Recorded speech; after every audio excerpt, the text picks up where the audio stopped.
I want you to deal with your problems by becoming rich.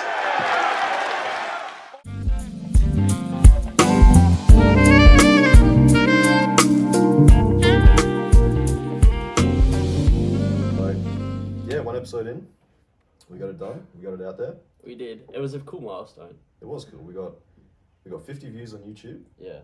To date, and a couple on Spotfiy. Yeah, I didn't really suspect we'd get any kind of views on YouTube because it's like a very long episode and that stuff doesn't really do well. But we got 50, which is more than boys. That's 50 people. Yeah, we don't even know 50 I don't people. know 50 people. So we got that. We secured that, and like I was telling you just before we started, we got over 1,200,000 impressions on Spotify, which I didn't even know Spotify did that. 1,200. Yeah, like impressions. Yeah, It showed, right. It organically showed that to 1,200 people, which was really cool to see. They push it. So I thought Spotify was like a platform where you like hear about it, then you view it. I didn't know they did any organic traffic. Yeah, you actually find stuff on there. Yeah, which is, very cool. That's pretty cool. And reflecting on it, I think we did pretty good for a first episode. We did pretty good. Yeah. We were definitely a little stiff, and that's just how it's going to be. Yeah, I think so as well. We were being very professional, very corporate. We weren't really too sure what to say. No, at all. No. Like, we kind of worked it out, especially towards the end. It got much better. Mm-hmm. We felt more relaxed. So it's only up from here. Exactly, and that's what we're trying to do, right? Trying to be more fun, more relaxed. Definitely. So we'll see how that goes. Welcome back, Company Men. Oh, yeah. Episode 2. Episode number 2. Ryan, how's business? It's been very good. So as you know, I've been working on a very large update for my company. We were very stagnant for a very long time because we were working in the back. But we've recently just pushed this update, which should pretty much change the game. It should elevate us to the next level. And it's been something I've wanted to do for a long time, and it's finally out. So what we do is we offer arbitraging now, which is you can essentially make risk-free profit. It's lower, so it might only be a couple of percent or 0.5%, but it's completely risk-free. And you can turn over your starting bankroll every day on this multiple times. So like you just do, I don't know, say you got 10 grand, for example, because it doesn't matter how much you have because it's risk-free. You're not going to lose it. Sure. And I mean, you turn it over every day on like a couple of percent, and you do that for a year. You think about how it compounds and it grows. Sure, yeah. So that's a service that we now do, and we also do a bonus bet conversion, which is very big because when you're sports betting, a lot of bookmakers, they have like promotions for same game multis, head-to-head multis, horse racing. And if you can convert your bonus back at, say, a retention, which means that you will retain 70% of the bonus bet value in real money. If you can do that, you can actually make these promotions profitable. And like I say, a $50 promotion, you might be able to extract $20 in EV from that, which is like a very good EV. And there's so many promotions going on all the time. So that's what we've been doing. We've been working on that, and that's all out now. So now it's perfecting that, adding more markets, adding more bookmakers, player props. It's really, just to beef it up. So if someone comes in, they pay $40 at the beginning, they pos EV, which was good, it was nice. But now we have lots of different things, and so you're really getting your money's worth. And in the industry at the moment, no one else really has like what we do. I stand corrected. A lot of people have what we do, but not for the price. So yeah, that's pretty much what I've been up to and what I've been doing. Awesome. Took a while to make those changes. Oh yeah, it's been a few months in the works because we've redone our odds scraper as well. We've done a lot of front end improvements. All our infrastructure is pretty much different. We're going to rewrite a lot of our educational material to include the new strategies. Yeah, it's good. It's moving in the right direction though. So how'd you feel when you dropped that? Because that's months in the making. How'd you feel? Honestly, it was like a nice feeling. The build up was good, but it was more just like ticking it off the list and it's like onto the next thing, because like when you live this lifestyle, you're not really ever satisfied because you always just have this hunger for more. And it was very weird because it was like one of the first times I've ever experienced this. It was like months and I was so excited. I was like pushing for it. I was like absolutely nagging my business partner because he was doing a lot of the code for that. And when it dropped, I was like, oh yeah, that's cool. next thing. Moving on. Yeah, moving on, and you're always thinking about the next thing. Yeah. And it seems a bit like pessimistic, but it's actually like a really good way to be, because you never ever get satisfied, and you're always moving in a direction and always being progressive. Sure. You're not too emotionally invested No. in the outcome. No. So it keeps you level-headed. Yeah, and I think that is what it's like being an entrepreneur, is you have to kind of be built like that. Sure. Otherwise, if you get satisfied, and if you get satisfied, you stop. Mhm. And then your money stops, your company stops, your businesses, they all stop. You're dead. Yeah. So, in my world, it's been very good. That's pretty WagerWise cool. has been doing very well. And yourself, how's business? It's been an interesting week in business. I was actually not doing much business recently. I took a solo trip to Japan recently. It's cool. It's cool for a week. I spent a week over there, just traveling around, doing whatever I wanted. But you know, it made me realize a lot of things. It gave me a lot of time to think. Yeah. Made me realize that that's just not the way. That's not the way for me to live life. No. I'm sure a lot of people love the idea Yep. of just hitting the road, traveling, doing whatever they want each day. But I felt horrible. Yeah, like unsatisfied. Oh yeah, 100%. Like, So you're just thinking about wanting to hook in and work. yeah, I want to get back. Actually, I had to physically turn off my money mind so I could focus on being on holidays. Yeah. So I'm glad to be home. Yeah. Very good to be home. But all in all, you had a good trip. Sure. Had a good trip. Gotta be grateful. Oh, exactly right. You're in Fun a good trip. position, so might as well grab it, Sure. go for it, and have a good time. Yeah, exactly. And you know, I hit $1,000 last month in sales. That's Touch over $1,000 in beef jerky sales. That's a very good milestone. So 2,000 this month? Oh, we'll see. Yeah. We'll see. Once you crush from one milestone, it's on to the next. isn't it? Exactly. That's what we said. I'm not getting too emotionally invested in that. Yes. Well, no, that's a fantastic milestone to hit. Yeah. So it's just about hitting more growth. 4-figure dropshipper. 4-figure dropshipper. Ecom lifestyle. You know, passive income. Yeah. Funny thing, I was on the plane to Japan, and as I landed, I had 2 sales. You know, I had 2 Shopify notifications. Yeah. For about $200 in jerky sales. So That was pretty cool. so I get Stripe notifications and you get Shopify. That is the best feeling. Oh, unmatched. It is. It's like we just discussed about like dropping updates and you're not really feeling anything. But when you see that Stripe or a Shopify, Ding. it always hits the exact same. There's something about that. Because that's like your hard work paying off. Yeah, that's results. That is results, exactly right. So, That dopamine rush is just unbeatable. oh, it's better than anything else. Better than TikTok, Instagram, you name it. Exactly. Better than a Zinger box. So, The whole. Yeah. That's true. it's subjectively. Yeah. So that's business for me. I'm back into the routine and Right. getting it done. And what's in the pipe? What are you working on this week? Oh, geez, just getting back into routine. I've been working more on my subscription offer recently. Gym Rat Society. People sign up, they get 8 bags of jerky each month. Yeah. A few other perks, free power building program, sort of an online community. Did you build the program? Yeah. Yeah, I didn't even know you were doing that. Yeah, no, I made up a little 8-week program. Oh, that's cool. Pretty That's a really good like. Yeah, hey, listen, if you join the Gym Rat Society, it's included. It is. It's a sign-up bonus for you. Yeah, right. I'll see what I can do. So how much is subscription a month? It's about $75. That's including your shipping. Yeah. Well, that's pretty good value. Oh, it's the best value. Yeah. The best value for the jerky you can get. I mean, you can pay $75.79. How much did you say? Sorry. 75. You can pay $75 for a power building program alone. Exactly. Yeah. So it's very good value. Yeah, and you get a discount code for more jerky, discount code for apparel. Yeah. So it's pretty cool, and we've just had a couple of sign-ups on that recently, which is very exciting. So I'm just building out the welcome flow for people in that. And You're right. Yeah, that's this week's job. Yeah, subscription it's the way to go. I mean, that's why all the big companies, they all do subscriptions now. Like, you think about the average person, how many things do you have a subscription to? A lot. Yeah, because as an entrepreneur or as someone with a business, you kind of always know that you're gonna get that money, and that's why it's better. I mean, for a consumer, it's great because it's just like on demand. Exactly. Just get it. You don't have to pay this big upfront cost. So that's everyone's doing the subscribe and save. Yeah. Subscribe and save, you get 5% off. yeah, it's a new meta. It's a new meta. Present, past, and the future. Today, what are we going to talk about, Lockie?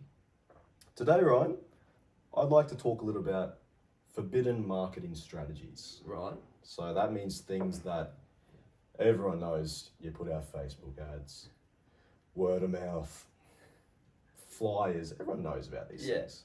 We're talking about the underground, the Right. guerrilla marketing. Right. It's things that are sort of teetering on the edge, on the fringes of society, Yes. and getting exposure for your product or service in that way. Yeah, because the mainstream ones are too expensive. I mean, we talked about paid ads Yeah, last week. yeah, sure, exactly. And it's so complicated. It is. Oh, just It just the Zuck things that doesn't want you. Zuckerberg does to you, Yeah. it's just He untenable. doesn't want you advertising on his platform. He doesn't want young entrepreneurs to win. No, he doesn't. He doesn't. So that's why we have to go to these guerrilla techniques. Exactly. And so if we start off meta, right? Marketing is about getting attention, obviously. And these days, we're in an attention economy. People are bombarded with so much content, right? Yeah. So it's getting harder and harder to grab people's attention. So you really need those things that take people out of routine, they take people out of scroll and make them pay attention. You do. And what I've been noticing is that's things that don't look like ads. Right. Use generated content. Use generated content, that's one. So that's people making videos about, here's why I love Uber Eats. And it sort of just looks like a normal video, but it's really an ad. Yeah. Another one is, the classic news headlines. Yeah. Doctors hate this man. It's a bit of a meme, but it works. Yeah. Grabs your attention. Yeah. Even, things that look like news posts in your Instagram feed that are actually an ad. Yeah. I remember seeing ones that were like study finds this certain thing out and then they attach a product to that, or it's like a blog post which then goes to a product. That's like a really good way to bring traffic and then bring sales as well. Yeah. And I mean, there's lots of different techniques you can use. Like, I know you've employed techniques that where you've made a mistake on purpose on your ad. Yes. Yeah. Because people love to correct your mistakes. Yeah. They love it. So let's say you put a little typo, like say you're going to write the word lose, but you spell it Loose, so loose. People are going to love to correct you on that. Yeah. And that's just engagement. That's just free engagement. And yeah, like when you're doing organic, that's what makes you go viral. Yeah. You see it. You pay attention to any sort of viral TikTok Yeah. or reel that's pushing a product. They might be using this trick, Yeah. putting in a little typo. I think it's a common method these days, and people just don't really think of it. No. It's like you're scrolling through and you see something with an error, and you're like, what is this? Yeah. You're like, how silly is this? And you go look through the comments, and then all of a sudden you're looking at the product, and then next thing you know, it's turned up at your house. There you go. They sold you. You got an AliExpress package right at your doorstep. Yeah, it just turns up, and that's how you know you've been dropshipped on. You've been dropshipped on. Yeah. Sneaky, very sneaky. Yeah. So that's one way to do it. That's online stuff, but let's talk about some real world marketing. That stuff's very exciting. It is. So something I've been bullish on is stickers. Yep. Right, I do a lot of travel. I go around. Whenever I'm there, I'm putting up stickers. So the latest one has been a simple QR code, and it says beef in all caps. That's eye grabbing. Yeah, well, what does that mean? Yeah, like you post it up in the urinal in like a club or something, big beef, and then people look up, and all of a sudden they just slam with this sign that says beef. Exactly. When I first started, I went to the Valley in Brisbane for a night. Yeah. Stuck up a bunch of stickers. I think I had 40 website hits. Really? That night. That's crazy. That one night, and then it's just kept rolling in since then. I've been to a few other cities and doing that. Yeah. And it gets attention. Oh, for sure. I have a few people in the Instagram comments saying, "Oh, I found your page from a beef sticker. Here we are." Yeah, right. And pretty funny. No conversions. No. As I've only been doing it about 2 weeks. Right. No conversions as of yet. Even so, it's like really good for traffic. And like say if it's pushing them to the Instagram page, that's really good for engagement. Exactly. That brings people into the community. Yeah, and it will push them even further. Yeah. Another one I did a while ago. I did these stickers that said, "Got small meat, so do we." Yeah.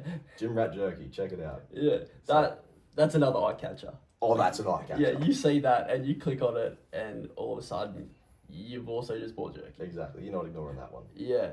As actually, I know a story of they put up like posters, and it's the same thing like that. Something just like really out of pocket on a poster. It's somewhere very, very public, and then people see that and they get like hooked onto that stuff as well. Because like, if it's like a very out of pocket statement, then it definitely draws like people's attention. It's the same thing. It's the same principle as like the spelling mistakes and the grammatical mistakes. If it's out of pocket, it also draws attention like Exactly. that, and people love it.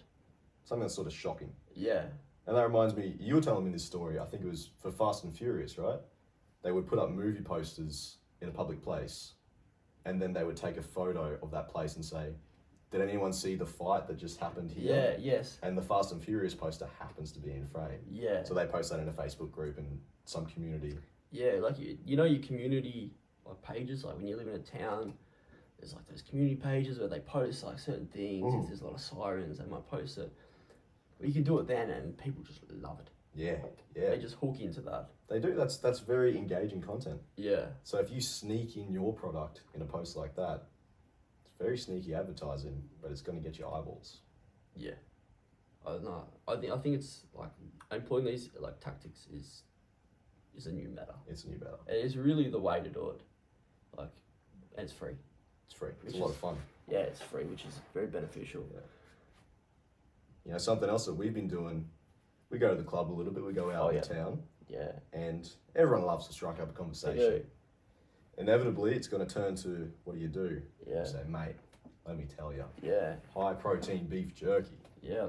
And then you just start riffing, And start I love talking, pull up the website. Yeah.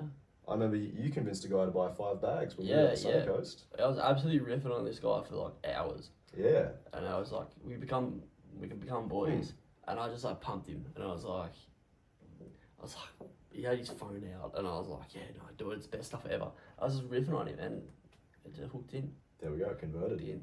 Since my product, my company is like gambling related, I always ask people if they have a winning sports bet strategy, because that can, get them interested. They're obviously on the punt. They're interested in making money.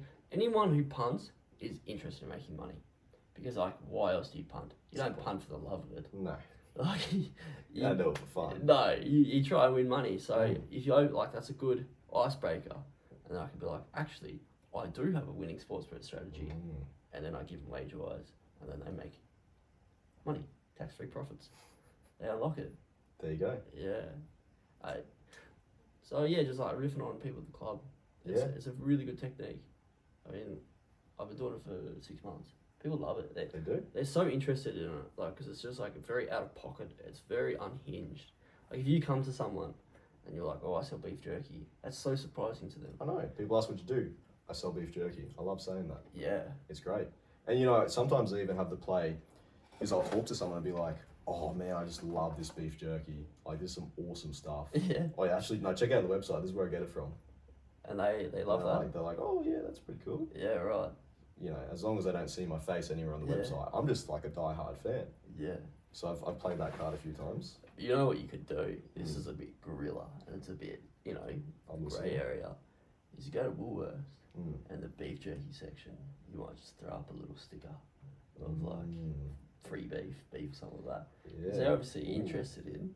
It's a sticker. It's not hard to remove. Yeah. It's not hard. It's not hard Yeah, anymore. it's a bit grey area, but it's a guerrilla tactic you could employ. Sure, because that pre-selects people who are interested in beef jerky. That's your niche right there. Exactly. Yeah, it'd be like me walking into a tab and just being like, tax-free profits. WagerWise. I've got a winning strategy. Yeah.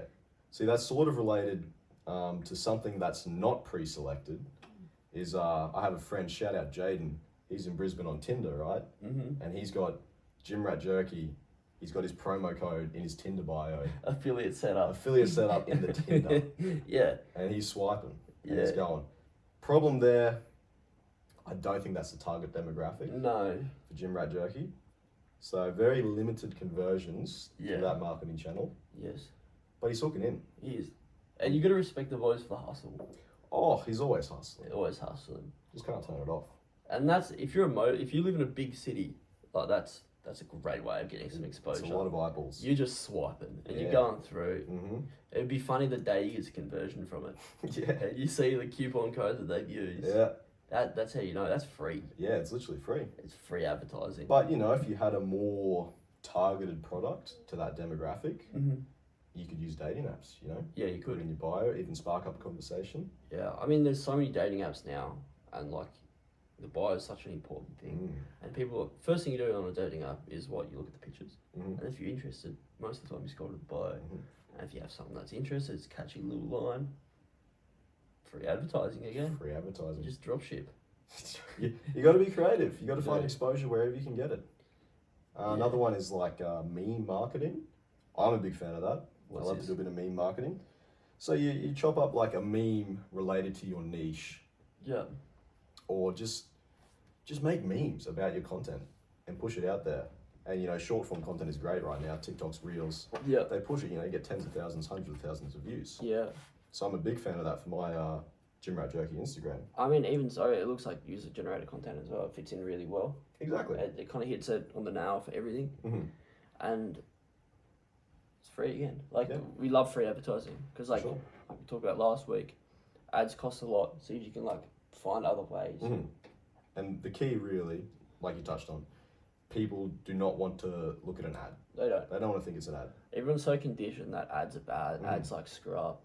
Like, think about it. Like, you're watching a YouTube video and you click on this YouTube video and you want to see what it's about. And you just want to watch it, right? And then an ad pops up. And you got, like, 3 ads and you can't skip any of them. Exactly. It's But here's the such a thing. big killer. Ads work, right? Paid ads work. Yeah, they do. People get a return on investment Yeah. for paid ads. Yeah. So you do them for a reason. 100%. Mm. Like, I see, like, when Google advertises, like, paid advertising, they advertise that their clients get 36 to 1 like, revenue versus expenditure. That's crazy numbers. Yeah. So ads work. Yeah, when I run ads, I got about a 1-to-1. If mine is like a subscription-based service, so if I can get another month, then I make returns. Sure. It does work, but yeah, compliance issues, all those things, it makes it very hard. They're very selective, these big companies, with what they want on their platforms. I mean, even like trying to run clothes ads, it's almost impossible to get those up for some reason. Oh, it's very strange. Yeah.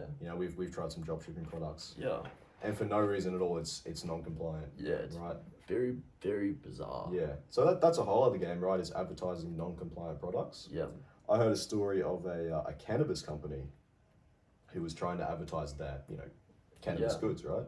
So what they would do is run traffic to a t-shirt site. Right. That was sort of cannabis culture merch. Mm-hmm. Once people are on there, they can sign up to the mailing lists. And then get it through there. And then Interesting. That's when you push the product. Interesting. I do know of a sales company that did a similar kind of thing. You sign up and just like, it's like a blog or whatever it is. And then because like those 2 items, they're extremely non-compliant. They're illegal in Australia. Mm-hmm. So if you need to push those, like obviously not endorsing selling either of those items, but if that is the business that you're in, you have to get eyeballs. Sure, and I mean, you can take a page out of that, even for a compliant business, right? Yeah. So you run traffic to an email sign-up. Yeah. A big one is questionnaires. Yeah. For example, I could take the free 8-week body goal questionnaire. Yeah. Talk about protein intake, about workouts. That's going to capture people's emails, and you say, oh, by the way, here's a high-protein snack for you. Mm-hmm. So that's a great strategy you can use in your businesses, is capture emails. Once you have those emails, just push that email marketing. Yeah. Yeah, like email marketing alone is fantastic because it's much easier to get someone to put their email in than it is for you to get them to hand over a bit of money. A very low commitment. Yeah. You've been doing a bit of email marketing. I have. Right? It's a new thing. I actually, today, I just integrated a lot of the code to automate the flow for it today. So yeah, it's like someone signs up and you instantly get something in their inbox. They're more likely to stay on or convert after signing up to the company. So it's very important to... I think it's huge to remind people that your company exists. Yeah. That's why I think my regular Instagram posts are very important. Yeah. Because, people may just forget about the product or service. Yeah. If they're not, constantly reminded that, hey, this thing is out there. Yeah. And on like a bit of a different note, you've done like abandoned checkout flows as well. Yes. Very limited success with that so far. Has it worked at all? Once. But I mean, it's I had free one again. cart recovery in about probably 200 abandoned carts. Okay, that's very low. Yeah. But, that's another thing to set up right, is having a discount code Yeah. in the abandoned checkout. But if you think of it, it is only like a 0.5% conversion rate, which is not terrible.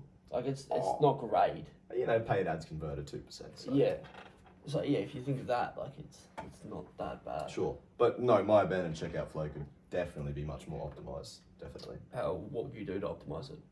I mean, the play is to put a discount code Yeah. for people to come back.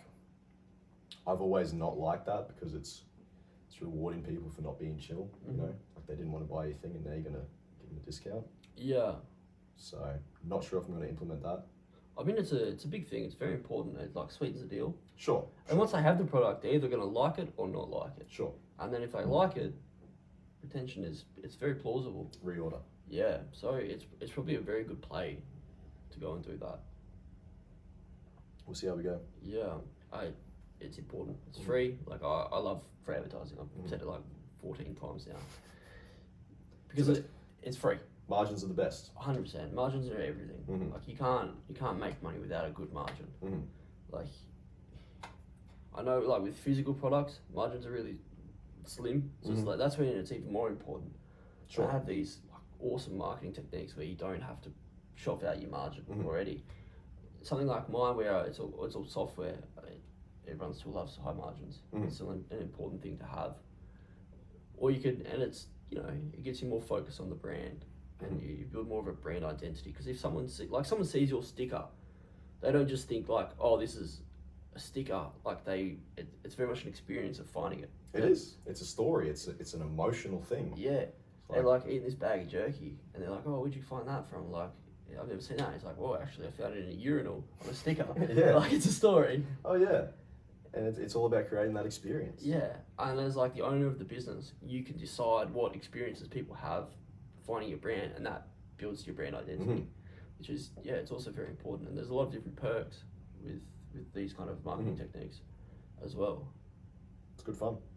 We'll touch on something on a bit of we had a bit of a look at it a few weeks ago.